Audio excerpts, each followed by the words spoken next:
Welcome back. So today we're going to be taking a look at just all these items over here and what they mean and what they do. So the first one is post. So if you wanted to add a blog post or a post of any sort to your website, you would simply come in here. You could add new, you can add categories for your posts, and you can add tags as well. Media is your media library, so meaning any images, videos, or graphics that you have for your website will be loaded in here, so you can either add them or visit your actual library where the images already lie. Your pages are your different pages. Now, how do they differ from a blog post? So a blog post is just sort of a post that goes inside of a page. One of your pages could be called blog. Another one of your pages could be called contact. Another one could be gallery. Pages are kind of like a main category, and then a post can go inside one of those pages, whichever one you designate that you want them to go into. Comments. So if you allow comments on a post or gallery pages or anything in your website, they're going to show up first here, and it's going to allow you to filter them. So one thing you're going to find is you're going to get a lot of hackers that will try to come in here and just have ridiculous things, and you obviously don't want those on your website, so you can send those to spam and approve all comments before they get actually posted to your web page. Appearance. This is how your web page is going to look. Now, we talked earlier about themes. Themes, you would click on this and it will allow you to go to the WordPress themes page, and it usually is going to show you by default most of the free ones that you have available. The one we have in is really basic.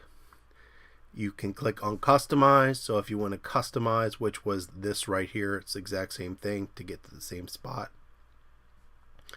Your widgets page, your menus page, your theme editor page. Plugin, any plugins that you get.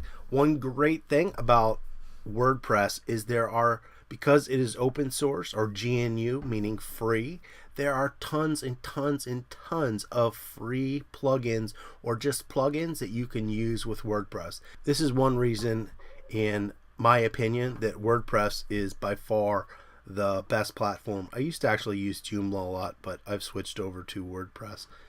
There's just so much stuff available free. You can just about do anything on a website you want by just downloading a plugin. So this is something that we'll be using a lot.